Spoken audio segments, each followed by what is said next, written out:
जी शुक्राना गुरु जी। मेरी प्यारी संगत जी, गुरु जी का अंतम अंतम शुक्राना। संगत जी देखो कितना प्यारा दरबार गुरु जी ने बनवा दिया है। गुरु जी इसके लिए लख लख बार शुक्राना। मैं तो अब रोज आपका ही चीज़ के लिए शुक्राना करूँगा, क्योंकि जब मैं दरबार देखता हूँ बहुत खुशी होती है, बहुत ज़्यादा खुशी होती है। संगत जी आज बताओ गुरु जी के दर्शन कहाँ हो रहे हैं?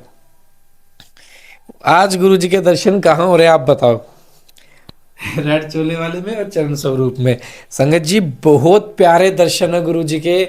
और जो ये स्वरूप है ना संगत जी, स्वरूप ने जब से आया ना घर में, इतनी खुशी है मेरे को मनी मन में, इतनी खुशी और इतनी पॉजिटिविटी महसूस हो रही है, क्योंकि गुरु जी का इसी स्वरूप में मुझे बहुत टाइम से ब्लेसिंग चाहिए थी कि गुरु जी ब्लेस करो ब्लेस करो ब्लेस करो, तो गुरु जी ने कर दिया। तो थैंक यू गुरु जी, शुक्राना गुरु जी। संगत जी आप भी टोटली अपना सरेंडर कर दो। और संगत जी किसी की कुल देवी दुर्गा माँ है, किसी की काली माँ है, किसी की चुराहे वाली माता है, किसी की शीतला माता है। तो संगत जी कुल देवियाँ सबकी अपनी अपनी होती हैं, तो अपनी कुल देवी का भी सिमरन करके शुक्राना करो, क्योंकि कुल देवी हमें हमेशा हर चीज़ से बचाती है। और गुरु जी भी सबसे पहले कुल देवी से ही परमिशन लेते हैं कुछ भी निर्णय लेने से। तो संगत जी गुरु जी के साथ जुड़ो, गुरु जी आपको हर चीज़ अच्छी सुनवाएंगे। आज का शायद ये मैसेज इसीलिए है क्योंकि कुछ तो चीज़ें होंगी, इसलिए गुरु जी ने कुलदेवी से मैसेज करवाया है कि सभी अपनी कुलदेवी का सिमरन करो। अगर किसी को नहीं पता कि हमारी कुलदेवी कौन है, तो आप उस सुबह सुबह उठ के एक ही चीज़ करो, हमारी कुलदेवी को नमस्कार और शुक्राना हमें यह ज़िंदगी बख्शने के लिए। और गुरु जी आपका भी शुक्राना हमें यह ज़िंदगी बख्शने के लिए। आज का दिन हमारा बहुत अच्छा हो आपके आशीर्वाद से। शुक्राना शुक्राना शुक्राना। यह फ्रेम बहुत बेस्ट है गुरु जी, शुक्राना शुक्राना शुक्राना। आइए पाठ को शुरू करते हैं गुरु जी के मंत्र जाप के साथ। ओम नमः शिवाय, शिव जी सदा सहाय। ओम नमः शिवाय, गुरु जी सदा सहाय। जय गुरु जी। गुरु जी। देवी उमा के शरीर से सरस्वती का आविर्भाव, उनके रूप की प्रशंसा सुनकर शंभु का उनके पास दूत भेजना, दूत के निराश लौटने पर शंभु का क्रमशः धूम्र लोचन, चंड मुंड और रक्त बीज को भेजना, और देवी के द्वारा उन सब का मारा जाना। ऋषि कहते हैं कि पूर्व काल में शुभ और निशुभ नाम के दो प्रतापी दैत्य थे, जो आपस में भाई भाई थे। उन दोनों ने चराचर प्राणियों सहित समस्त त्रिलोकी के राज्य पर बलपूर्वक आक्रमण किया। उनसे पीड़ित हुए देवताओं ने हिमालय पर्वत की शरण ली और संपूर्ण अभीष्टों को देने वाली सर्वभूत जनी देवी उमा का सत्वन किया। देवता बोले, मुनीश महेश्वरी दुर्गे आपकी जय हो। अपने भक्तजनों का प्रिय करने वाली देवी आपकी जय हो। आप तीनों लोकों की रक्षा करने वाली हैं शिवा, आपको बारंबार नमस्कार है। आप ही मोक्ष प्रदान करने वाली परा अम्बा हैं, आपको बारंबार नमस्कार है। आप समस्त संसार की उत्पत्ति स्थिति और संहार करने वाली हैं, आपको नमस्कार है। कालिका और तारा रूप धारण करने वाली देवी आपको नमस्कार है। छिन्न मस्ता आपका ही स्वरूप है, आप ही श्री विद्या है, आपको नमस्कार है। भुवनेश्वरी आपको नमस्कार है। भैरव रूपिणी आपको नमस्कार है। आप ही बंगलामुखी और धूमावती हैं, आपको बारंबार नमस्कार है। आप ही त्रिपुर सुंदरी और मातंगी हैं, आपको बारंबार नमस्कार है। अजिता, विजया, जया, मंगला और विलासिनी ये सभी आपके ही विभिन्न रूपों की संज्ञाएं हैं, इन सभी रूपों में आपको नमस्कार है। दोगधरी माता अथवा कामधेनु रूप में आपको नमस्कार है। घोर अंधकार धारण करने वाली आपको नमस्कार है। अपराजिता रूप में आपको प्रणाम है। नित्या महाविद्या के रूप में आपको बारंबार नमस्कार है। आप ही शरणागतों का पालन करने वाली रुद्राणी हैं, आपको बारंबार नमस्कार है। वेदांत के अनुसार आपके ही स्वरूप का बोध होता है, आपको नमस्कार है। आप परमात्मा है, आपको मेरा प्रणाम है। अनंत कोटि ब्रह्मांडों का संचालन करने वाली आप जगदम्बा को बारंबार नमस्कार है। देवताओं के इस प्रकार स्तुति करने पर ब्रह्मदायिनी एवं कल्याण रूपी गौरी देवी बहुत प्रसन्न हुई। उन्होंने समस्त देवताओं से पूछा, आप लोग यहाँ किसकी स्तुति करते हैं? तब उन्हीं गौरी के शरीर से एक कुमारी प्रकट हुई। वह सब देवताओं के देखते देखते शिव शक्ति से आदरपूर्वक बोली, माँ ये समस्त स्वर्गवासी देवता निशुंभ और शुभ नामक प्रबल दैत्यों से अत्यंत पीड़ित हो अपनी रक्षा के लिए मेरी स्तुति करते हैं। पार्वती के शरीर कोश से वह कुमारी निकली थी, इसलिए कौशिकी नाम से प्रसिद्ध हुई। कौशिकी साक्षात शंभुसार शुंभासार का नाश करने वाली सरस्वती है। उन्हीं को उग्र तारा और महोग्र तारा भी कहा गया है। माता के शरीर से स्वतः प्रकट होने के कारण वे इस भूतल पर मातंगी भी कहलाती है। उन्होंने समस्त देवताओं से कहा कि तुम लोग निर्भय रहो, मैं स्वतंत्र हूँ, अतः किसी का सहारा लिए बिना ही तुम्हारा कार्य सिद्ध कर दूंगी। ऐसा कहकर वे देवी तत्काल वहां अदृश्य हो गई। एक दिन शुभ और निशुभ के सेवक चंड और मूड ने देवी को देखा। उनका मनोहर रूप नेत्रों को सुख प्रदान करने वाला था। उसके देखते ही वे मोहित हो शुद्ध बुद्ध खोकर पृथ्वी पर गिर पड़े। फिर होश में आने पर वे अपने राजा के पास गए। और आरंभ से ही सारा वृत्तांत बताकर बोले, महाराज, हम दोनों ने एक अपूर्व सुंदरी नारी देखी है जो हिमालय के रमणीय शिखर पर रहती है और सिंह पर सवारी करती है। चंडमुंड की यह बात सुनकर महान असुर शुंभ ने देवी के पास सुग्रीव नामक अपना दूत भेजा और कहा कि दूत हिमालय पर कोई अपूर्व सुंदरी रहती है, तुम वहां जाओ और उससे मेरा संदेश कहकर उसे प्रयत्नपूर्वक यहाँ लेकर आओ। यह आज्ञा पाकर दानव शिरोमणि सुग्रीव हिमालय पर गया और जगदम्बा महेश्वरी से इस प्रकार बोला। दूत ने कहा कि देवी दत्ता शुंभासुर अपने महाबल और विक्रम के लिए तीनों लोकों में विख्यात है। उसका छोटा भाई निशुंभ भी वैसा ही है। शुंभ ने मुझे तुम्हारे पास दूत बनाकर भेजा है, इसलिए मैं यहाँ आया हूँ। सुरेश्वरी, उसने जो संदेश दिया है उसे यह इस समय सुनो। मैंने सम्रांगण में इंद्र आदि देवताओं को जीत कर उनके समस्त रत्नों का अपहरण कर लिया है। यज्ञ में देवता आदि के दिए हुए देवभाग का भी मैं स्वयं ही उपभोग करता हूँ। मैं मानता हूँ कि तुम स्त्रियों में रत्न हो, सब रत्नों के ऊपर स्थित हो, इसलिए तुम काम जनित रस के साथ मुझको अथवा मेरे भाई को अंगीकार करो। दूत के मुंह से शंभु का संदेश सुनकर भूतनाथ भगवान शिव की प्राण वल्लभा महामाया ने इस प्रकार कहा। देवी बोली, दूत, तुम सच कहते हो, तुम्हारे कथन में थोड़ा सा भी असत्य नहीं है, परंतु मैंने पहले से ही प्रतिज्ञा कर ली है कि उसे सुनो। जो मेरा घमंड चूर कर देगा, जो मुझे युद्ध में जीत ले, उसी को मैं पति बना सकती हूँ, दूसरे को नहीं। यह मेरी अटल प्रतिज्ञा है। इसलिए तुम शुभ और निशुंभ को मेरी यह प्रतिज्ञा बता दो, फिर इस विषय में जैसा उचित हो वैसा करें। देवी की यह बात सुनकर दानव सुग्रीव लौट गया। वहां जाकर उसने विस्तार पूर्वक राजा को यह बातें बताई। दूत की बात सुनकर उग्र शासन करने वाला शुभ कुपित हो उठा और बलवानों में श्रेष्ठ सेनापति धूम्राक्ष से बोला कि धूम्राक्ष, हिमालय पर कोई सुंदरी रहती है, तुम वहां शीघ्र जाकर जैसे भी वह यहाँ आए उसी तरह उसे लेकर आओ। असुर परवर उसे लाने में भी भय नहीं मानना चाहिए। यदि वह युद्ध करना चाहे तो तुम्हें प्रयत्नपूर्वक उसके साथ युद्ध भी करना चाहिए। शुंभ की अब आज्ञा पाकर दैत्य धूम्रलोचन हिमालय पर गया और उमा के अंश से प्रकट हुई भगवती भुवनेश्वरी से कहा कि नितंबनी, मेरे स्वामी के पास चलो, नहीं तो मैं तुम्हें मरवा डालूंगा। मेरे साथ 60,000 असुरों की सेना है। देवी बोली, वीर, तुम्हें दैत्यराज ने भेजा है, यदि मुझे मार ही डालोगे तो क्या करूंगी, परंतु युद्ध के बिना मेरा वहां जाना असंभव है, यही मेरी ऐसी ही मान्यता है। देवी के ऐसा कहने पर दानव धूम्रलोचन उन्हें पकड़ने के लिए दौड़ा, परंतु महेश्वरी ने हूं के उच्चारण मात्र से उसको भस्म कर दिया। तभी से वे देवी इस भूतल पर धूमावती कहलाने लगी।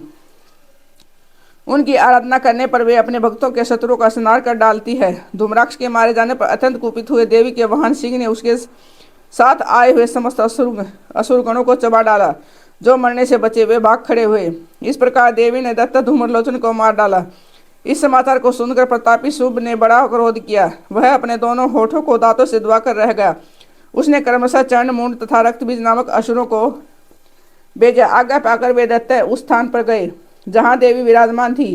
अणिमा आदि सिद्धियों से सेवित अथवा अपनी प्रभा से संपूर्ण दिशाओं को प्रकाशित करती हुई भगवती सिंहवासिनी को देखकर वे श्रेष्ठ दानव वीर बोले, देवी, तुम शीघ्र ही शुभ और निशुंभ के पास चलो, अन्यथा तुम्हारे गण और वाहन सहित मरवा डालेंगे। वामे शुभ को अपना पति बना लो। लोकपाल आदि भी उसकी स्तुति करते हैं।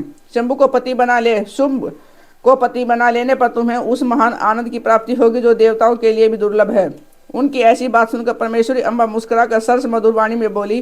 देवी ने कहा कि अद्वितीय महेश्वर पर ब्रह्म परमात्मा सर्वत्र विराजमान है, जो सदाशिव कहलाते हैं। वेद भी उनके तत्व को नहीं जानते, फिर विष्णु आदि की तो बात ही क्या है।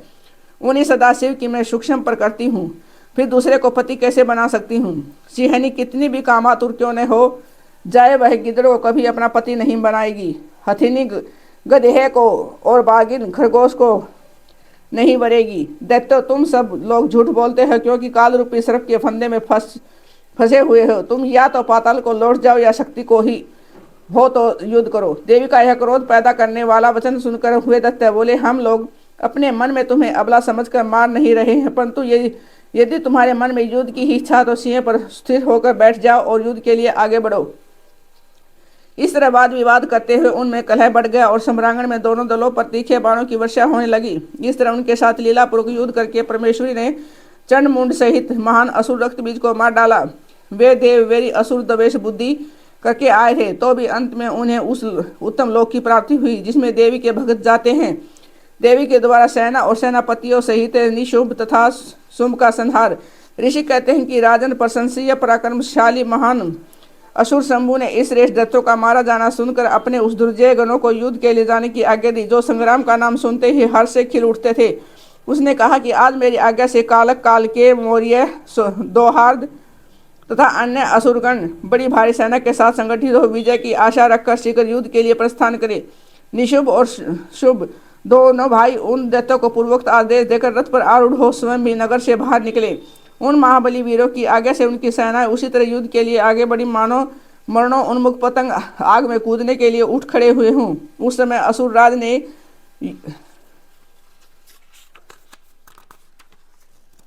युद्ध स्थल में मृदंग, मर्दल, भेरी, डिंडिम, झांझ और ढोल आदि बाजे बजवाए। उन झुझाऊ बाजों की आवाज सुनकर युद्ध प्रेमी वीर हर्ष से उत्साह से भर गए, परंतु जिन्हें अपने प्राण ही अधिक प्यारे थे वे इस रणभूमि से भाग चले। युद्ध संबंधी वस्त्रों तथा कवच आदि से आच्छादित अंग वाले वे योद्धा विजय की अभिलाषा से अस्त्र शस्त्र धारण किए युद्ध स्थल में आ पहुंचे। कितने ही सैनिक हाथियों पर सवार थे, बहुत से दैत्य घोड़ों की पीठ पर बैठे थे तथा अन्य असुर रथों पर चढ़कर आ रहे थे। उस समय उन्हें अपने प्राय की पहचान नहीं होती थी। उन्होंने असुरराज के साथ समारंगन में पहुंचकर अब और सब ओर से युद्ध आरंभ करना चालू कर दिया। बारंबार सतंदिनी की आवाज होने लगी। उसे सुनकर देवता कांप उठे। धूल और धुएं से आकाश में महान अंधकार छा गया। सूर्य का रथ नहीं दिखाई देता था। अत्यंत अभिमानी करोड़ों पैदल योद्धा विजय की अभिलाषा लिए युद्ध स्थल में आकर डट गए थे। घुड़सवार, हाथी सवार तथा अन्य रथारूढ़ असुर भी बड़ी प्रसन्नता के साथ करोड़ों की संख्या में वहां आए थे। उस महासमर में काले पर्वतों के समान विशाल मदमत गजराज जोर जोर से चिंगाड़ रहे थे। छोटे छोटे शैल शिखरों के समान ऊंट भी अपने गले से गलगल ध्वनि का विस्तार करने लगे। अच्छी भूमि में उत्पन्न हुए घोड़े गले में विशाल कंठा हाथ धारण किए हुए जोर जोर से हिनहिना रहे थे। वे अनेक प्रकार की चालें जानते थे और हाथियों के मस्तक पर पैर रखते हुए आकाश मार्ग में पक्षियों की भांति उड़ जाते थे। शत्रु की ऐसी सेना को आक्रमण करती देख जगदम्बा ने अपने धनुष पर प्रतंगा चढ़ाई, साथ ही शत्रुओं को हतोत्साह करने वाले घंटे को भी बजाया। यह देख सिंह भी अपनी गर्दन और मस्तक के केसों को कांपता हुआ जोर जोर से गर्जना करने लगा। उस समय हिमालय पर्वत पर खड़ी हुई रमणीय आभूषणों और अस्त्रों से सुशोभित शिवा देवी की ओर देखकर निशुम्भ विलासिनी रमणियों के मनोभाव को समझने में निपुण पुरुष की भांति सरसवाणी में बोला, महेश्वरी, तुम जैसी सुंदरियों के रमणीय शरीर पर मालती के फूल का एक दल भी डाल दिया जाए तो वह व्यथा उत्पन्न कर देता है। ऐसे मनोहर शरीर से तुम विकराल युद्ध का विस्तार कैसे कर रही हो? यह बात कहकर वह महान असुर चुप हो गया। तब चंडिका देवी ने कहा कि मूढ़ असुर व्यर्थ की बातें क्यों बकता है, युद्ध कर अन्यथा पाताल को चला जाए। यह सुनकर वह महारथी वीर अत्यंत रुष्ट हो समर भूमि में बाणों की अद्भुत वृष्टि करने लगा, मानो बादल जल की धारा बरसा रहे हैं। उस समय उस नक्षत्र में वर्षा ऋतु का आगमन हुआ सा जान पड़ता था। मद से उदित हुआ वह असुर तीखे बाण, शूल, फर से बिंदीपाल, परिघ, धनुष, भूषुंडी, परास, अक्षुप तथा बड़ी बड़ी तलवारों से युद्ध करने लगा। काले पर्वतों के समान बड़े बड़े गजराज कुंभस्थल विदीर्ण हो जाने के कारण समारंगन में चक्कर काटने लगे। उनकी पीठ पर फहराती हुई सुम निशुम की पताकाएं जो उड़ती हुई बालकाओं को की पंक्तियों के समान सफेद दिखाई देती थी, अपने स्थान से खंडित होकर नीचे गिरने लगी। अक्षत विक्षिप्त शरीर वाले दैत्य पृथ्वी पर गिरकर मछलियों के समान तड़प रहे थे। गर्दन कट जाने के बाद घोड़ों के मुख बड़े भयंकर दिखाई देते थे। कालिका ने कितने ही दैत्यों को मौत के घाट उतार दिया था तथा देवी के वाहन सिंह ने अन्य बहुत से असुरों को अपना आहार बना लिया था। उस समय दैत्य के मारे जाने से उस रणभूमि में रक्त की धारा बहने वाली कितनी ही नदियां बह चली। सैनिकों के केस पानी में शेवार की भांति दिखाई देते थे और उनकी चादरें सफेद फैन का भ्रम उत्पन्न करती थी। इस तरह घोर युद्ध होने तथा राक्षसों का महान संहार हो जाने के बाद देवी अंबिका ने विष में बुझे हुए तीखे बाणों द्वारा निशुम्भ को मारकर धराशायी कर दिया। उसने असीम शक्तिशाली छोटे भाई के मारे जाने पर शुम्भ रोष से भर गया और रथ पर बैठा 8 भुजाओं से युक्त हो महेश्वर प्रिया अंबिका के पास गया। उसने जोर जोर से शंख बजाया और शत्रुओं का दमन करने वाले धनुष की दुस्साह टंकार ध्वनि की तथा देवी का सिंह भी अपने अयालों को हिलाता हुआ दहाड़ने लगा। इन 3 प्रकार की ध्वनियों से आकाश मंडल गूंज उठा। तदंतर जगदम्बा ने अट्टहास किया जिससे समस्त असुर संत्रस्त हो उठे। जब देवी ने सुम से कहा कि तुम युद्ध में स्थिरतापूर्वक खड़े रहो, तब देवता बोल उठे, जय हो जगदम्बा। इस समय दैत्यराज शंभु ने बड़ी भारी शक्ति छोड़ी। इसकी शिखा से आग की ज्वाला निकल रही थी, परंतु देवी ने एक उल्का से के द्वारा उसे मार गिरा। शंभु के चलाए हुए बाणों के देवी ने और देवी के चलाए हुए बाणों के शंभु ने शस्त्र टुकड़े कर दिए। तत्पश्चात चंडिका ने त्रिशूल उठाकर उस महान असुर पर आघात किया। त्रिशूल की चोट से मूर्छित हो वह इंद्र के द्वारा पंख काट दिए जाने पर गिरने वाले पर्वत की भांति आकाश, पृथ्वी तथा समुद्र को कंपित करता हुआ धरती पर गिर पड़ा। तदंतर शूल के आघात से होने वाली व्यथा को सहकर वह महाबली असुर ने 10,000 बाहें धारण कर ली और देवताओं का विनाश करने में समर्थ चक्रों द्वारा सिंह सहित महेश्वरी शिवा पर आघात करना आरंभ कर दिया। उसके चलाए हुए चक्रों को खेल खेल में ही विदीर्ण करके देवी ने त्रिशूल उठाया और उस असुर पर घातक प्रहार किया। शिवा के लोक पावन पाणिक पंकज से उसे मृत्यु को प्राप्त होकर वे दोनों असुर परम पद के भागी हुए। उस महापराक्रमी निशुभ और भयानक बलशाली शुभ के मारे जाने पर समस्त दैत्य पाताल में घुस गए। अन्य बहुत से असुरों को काली और सिंह आदि ने खा लिया तथा शेष दैत्य भय से व्याकुल हो दसों दिशा में भाग गए।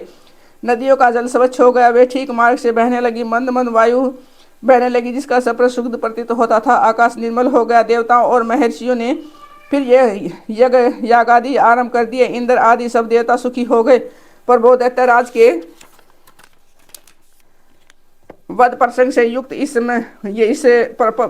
परम पवित्र उमा चरित्र को श्रद्धापूर्वक बारंबार श्रवण या पाठ करता है वह इस लोक में देव दुर्लभ भोगों का उपभोग करके परलोक में महामाया के प्रसाद से उमा धाम को जाता है। राजन, इस प्रकार शुंभासुर का संहार करने वाली देवी सरस्वती के चरित्र का वर्णन किया गया है जो साक्षात उमा के अंश से प्रकट हुई थी।